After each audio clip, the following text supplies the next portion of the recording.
જી સાહેબ, કોઈક હત્યાની ઘટના છે, શું વિગતો?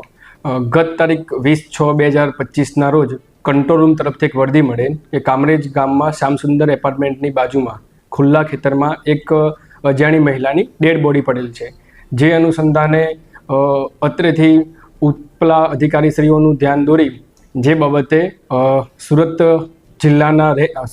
રેન્જના range IC Shri Premvirsinh sir તથા સુરત ગ્રામ્ય જિલ્લાના નાયબ પોલીસ મહાનિરીક્ષક શ્રી હિતેશ જોઈસર સાહેબની સૂચના અનુસાર સુરત ગ્રામ્યના કામરેજ ડિવિઝનના ડીવાયએસપી શ્રી આર સરવૈયા સાહેબ દ્વારા એલસીબી તથા કામરેજ પોલીસ સ્ટેશનની અલગ અલગ ટીમો બનાવી સદર બનાવવાળી જગ્યાની મુલાકાત લીધેલ તથા સદર અજાણી મહિલાની ઓળખ માટે અલગ અલગ ટીમો બનાવી પ્રયત્નો કરતા એ બાબતે બાજુમાં શ્યામસુંદર એપાર્ટમેન્ટમાં બીજા માળે ફ્લેટમાં રહેતા તૃપ્તિબેન પ્રવીણભાઈ ચુડાસમા જેઓ મળતા તેમની પૂછપરછમાં સદર મરણ જનાર મહિલા તેઓની સગી માતા હોવાનું ધ્યાનમાં આવેલ.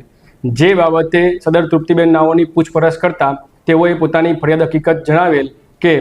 આજથી 5 વર્ષ પહેલાં લીંડિયાત ગામમાં જ્યારે તૃપ્તિબેન તેમના મરણ જનાર માતા, એમના પિતા તથા અન્ય સંતાનો સાથે લીંડિયાત ગામમાં શાકભાજીનો ધંધો કરતા તે સમયે ધીરુભાઈ કરીને જે ધીરુભાઈ લક્ષ્મણભાઈ ચુડાસમા નામનો ઈસમ જે પોતે પણ શાકભાજી અને ફ્રૂટનો ધંધો કરતો હોય અવારનવાર તેઓના ઘરે આવતો જ હતો. ત્યાર પછી તે તેના પપ્પા જોડે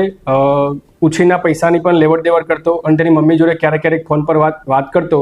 જે બાબતે સદર મરણ જનારના પતિને જાણ થતાં તેઓ વચ્ચે તકરાર થતાં સદર મરણ જનારના પતિ છેલ્લા 1.5 વર્ષથી સદર મહિલાને છોડી પોતાના વતન સાવરકુંડલા ખાતે ચાલી ગયેલ. ત્યારબાદ સદર પરિવાર અત્રે કામરેજ પોલીસ સ્ટેશનમાં શ્યામસુંદર એપાર્ટમેન્ટમાં છેલ્લા 1.5 વર્ષથી રહેતો આવેલ છે. ત્યારબાદ પણ સદર આરોપી ધીરુભાઈ લક્ષ્મણભાઈ ચુડાસમા દ્વારા સદર મહિલાનો અવારનવાર સંપર્ક કરી ઘરે મળવા આવતા તથા અમુક અંતરે તેઓનો ઝઘડો થતાં સદર મહિલાને મારતા હોવાની પણ હકીકત ધ્યાનમાં આવેલ. જે બાબતે સદર મરણ જનારની દીકરી તૃપ્તિબેન પ્રવીણભાઈ ચુડાસમા નાઓની મર્ડરની ફરિયાદ દાખલ કરી સદર ફરિયાદમાં શકમંદ જણાવેલ ઈસમ ધીરુભાઈ લક્ષ્મણભાઈ ચુડાસમા નાઓની એલસીબી તથા કામરેજ પોલીસ સ્ટેશનની ટીમ દ્વારા યુક્તિ પ્રયુક્તિથી પૂછપરછ કરતા સદર આરોપીએ કબૂલાત કરેલ કે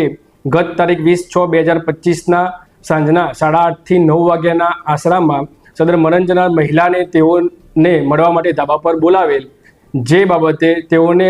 ધાબા પર કોઈ કારણોસર ઝઘડો થતાં બંને વચ્ચે ઝપાઝપી દરમિયાન સદર આરોપી ધીરુભાઈ લક્ષ્મણભાઈ ચુડાસમા નાઓએ મરણ જનાર મહિલાને ધક્કો મારી દેતા મહિલા ધાબા પરથી નીચે પડી ગયેલ. તે નીચે પડી જવાના કારણે તેઓને જે ઈજા થયેલ તેના કારણે સદર મહિલાનું મૃત્યુ નિપજેલ. જે બાબતે કામરેજ પોલીસ સ્ટેશન દ્વારા આરોપી ધીરુભાઈ લક્ષ્મણભાઈ ચુડાસમા નાઓની ધરપકડ કરી આગળની કાયદેસરની કાર્યવાહી ચાલુમાં છે.